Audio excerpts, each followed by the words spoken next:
এবার ফাঁস হলো হাসনাত ও সার্জিসের গাড়ি বহর চাপা দেওয়া সেই ট্রাক মালিকের আসল পরিচয়। বৈষম্যবিরোধী ছাত্র আন্দোলনের আহ্বায়ক হাসনাত আবদুল্লাহ ও জাতীয় নাগরিক কমিটির সদস্য সার্জিস আলমের গাড়ি বহরে একটি প্রাইভেট কারকে চাপা দেয়া ট্রাকটির মালিক একজন আওয়ামী লীগের নেতা। কিন্তু কে এই আওয়ামী লীগের নেতা আর কেন তিনি হাসনাত সার্জিসের গাড়ি বহরে চাপা দিয়েছেন তা নিয়ে বিস্তারিত থাকছে আজকের প্রতিবেদনের বাকি অংশে। কেটিভি নিউজ 24 চ্যানেল থেকে আপনাদের সাথে আছি আমি মাহমুদুর রহমান সিয়া। বুধবার রাতে বৈষম্য বিরোধী ছাত্র আন্দোলনের চট্টগ্রাম বিশ্ববিদ্যালয়ের সমন্বয়ক খান তালাত মোহাম্মদ রাফি তার ব্যক্তিগত ফেসবুক অ্যাকাউন্ট থেকে লাইভে এসে এ তথ্য জানান। তিনি অভিযোগ করেন তাদের নিয়ে ষড়যন্ত্র এখনও চলছে, তা বন্ধ হয়নি। রাফি আরও বলেন, হাসনাত ও সার্জিসের গাড়ি বহরে চাপা দেওয়া ওই ট্রাকটি আরও দুটি বাইককে চাপা দেয়। বাইক দুটি আমাদের ছিল। আমাদের ভাইরা ট্রাকটিকে বাধা দেওয়ার চেষ্টা করেছিল। তিনি বলেন, আমরা ট্রাকটিকে আটক করি। ওই ট্রাকটির চালক ও হেলপারকে ধরে আমরা যখন জিজ্ঞেস করি গাড়িতে কেন চাপা দেওয়া হলো, তখন তারা বলতে থাকে চাপা দিয়েছি, কি করবেন, মারবেন, মেরে ফেলেন, জেলে দেন। রাফি আরও বলেন, আমরা জানি না আমাদের নিরাপত্তা কতটুকু। দিন নেই রাত নেই আমরা ছুটছি। যখন যেখানে সমস্যা হচ্ছে আমরা যাচ্ছি এবং কথা বলছি।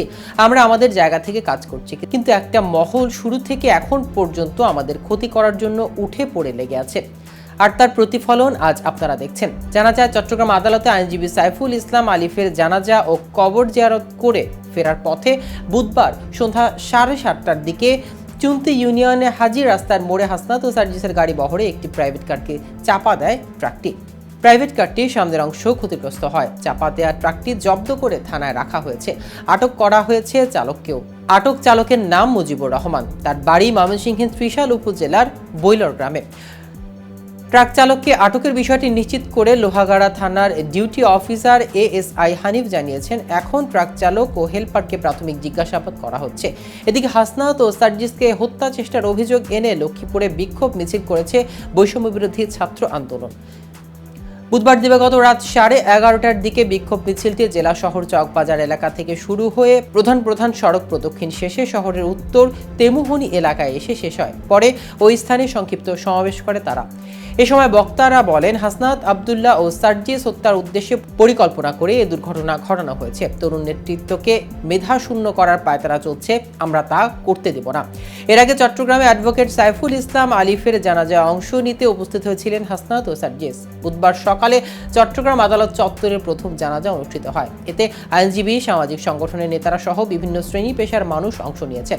জানাজার আগে আইনজীবী নেতারা বক্তব্য দিয়ে সাইফুলের হত্যাকাণ্ডে জড়িতদের দ্রুত গ্রেফতার ও বিচারের আওতায় আনার দাবি জানিয়েছেন। অ্যাডভোকেট সাইফুল ইসলাম আলিফ ছিলেন চট্টগ্রামের লোহাগাড়া উপজেলার চুন্তি এলাকার বাসিন্দা। 2018 সালে তিনি জেলা আইনজীবী সমিতির সদস্য হন এবং পরবর্তী সময়ে হাইকোর্টের আইনজীবী হিসেবে নিবন্ধিত হন।